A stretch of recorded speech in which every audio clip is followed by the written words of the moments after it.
tell us about yourself briefly for Korean readers and viewers? You're originally from Korea? I am, yes. I was adopted from South Korea in 1977. On the day that I was born, November 11th, 1976, I was actually left abandoned on the back doorstep of a hospital in Anyang City next to a garbage bin. And I was very fortunate that people found me and took care of me, and then 5 months later I was adopted by my parents in Minnesota, and so I grew up in Minnesota.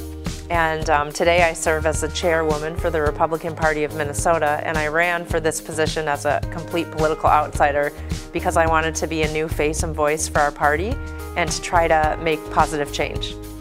So what made you Republican Party in Minnesota? Yeah, so I spent most of my career climbing the ladder in corporate America, working for sports teams. Then I went back and got my MBA and worked for a lot of the big Fortune 500 companies like McDonald's Corporation and General Mills and Ecolab. And I left corporate America in 2014 to start my own business. I opened up a women's specialty retail boutique. And when I did that, that's when I really understood how hard it is to be entrepreneurial, to start from scratch with no experience. And I became very frustrated with the government at all levels because of my experience in trying to chase a new dream in my life, and decided that I wanted to have more of a say in the political process than just showing up to vote every November. And so I decided to get involved in the Republican Party, and that ended up morphing itself into me deciding to run to be the chair of our party for the state of Minnesota. And nobody expected me to win, including myself. Everybody told me to drop out of the race, not embarrass myself, nobody would vote for me. And I beat 3 men that had been around the party for a very long time and were very well respected, well known. And I beat all 3 of those gentlemen and became chair of the party, the first female and first minority ever elected in the state of Minnesota. When was the last time you met President Trump? I spoke with President Trump less than a month ago. I was out at the White House in June for the congressional picnic. And I had a chance to thank him again for his leadership and reintroduced myself as chair of the Republican Party in Minnesota and said we appreciated him coming to our state 3 times in the past year, and we hope to have him another 3 times in the upcoming cycle. And he responded by saying, I will be there.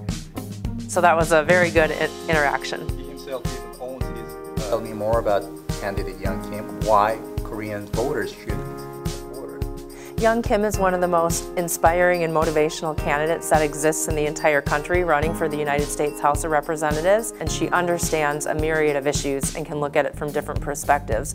And that's the kind of leadership, real leadership, that we need in Washington, D.C.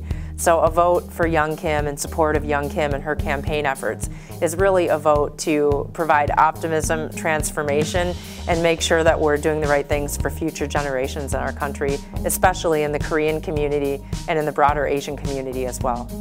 Finally, would you have something to say for our readers and viewers before we finish this show? Yeah, I would just say to all the readers and viewers that the biggest thing that I ever learned in life is to never be afraid to chase your dreams, and never worry that any dream is too out of reach or too hard to achieve, because when you go through life there will always be obstacles and roadblocks that come in our way. But it's that perseverance and working towards it that makes it all worth it at the end of the day. And I think that we're all so fortunate to live in a country that provides us that opportunity. And that's something we should never take for granted and never forget. All right, thank you for visiting us with your precious time. I do appreciate it once again. Thank you very much. Thank you for having me.